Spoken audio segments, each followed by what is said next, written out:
Welcome back, everybody. Today, I'm going to teach you how to change opacity in DaVinci Resolve. This is a fundamental skill that gives you complete control over your video layers, allowing you to create professional overlays, transitions, and blended effects that can really elevate your edits. First things first, open your DaVinci Resolve application. Once it loads up, you'll be greeted with your project library and workspace. Now, direct your attention to the bottom of the screen where you'll find several tabs for different editing modes. Look for the one labeled Edit and click on it. This will take you into the main editing interface where all your timeline work happens. With your editing workspace now open, it's time to select the specific video clip whose opacity you want to adjust. Simply click on the clip in your timeline. You'll notice it becomes highlighted, indicating it's now active and ready for modifications. This is an important step because any changes you make will only apply to this selected clip. Now, shift your focus to the upper right corner of the screen. Here you'll find a panel called Inspector. Click on Inspector to open it up.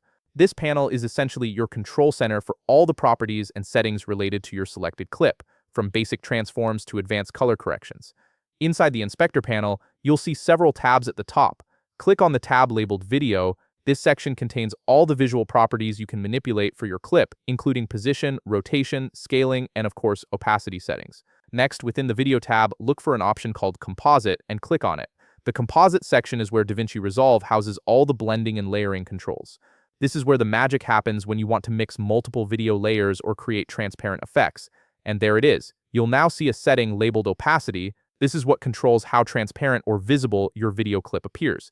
You have two ways to adjust this. You can either use the slider to drag it left or right, giving you real-time visual feedback as you adjust, or you can click directly on the number 100 and type in a specific value that matches your creative vision. Lower numbers make your clip more transparent, while higher numbers make it more opaque. That's all there is to it. You've now successfully learned how to change opacity in DaVinci Resolve, giving you the power to layer and blend your footage like a pro. If you found this video helpful, please leave a like, subscribe, and see you in the next video.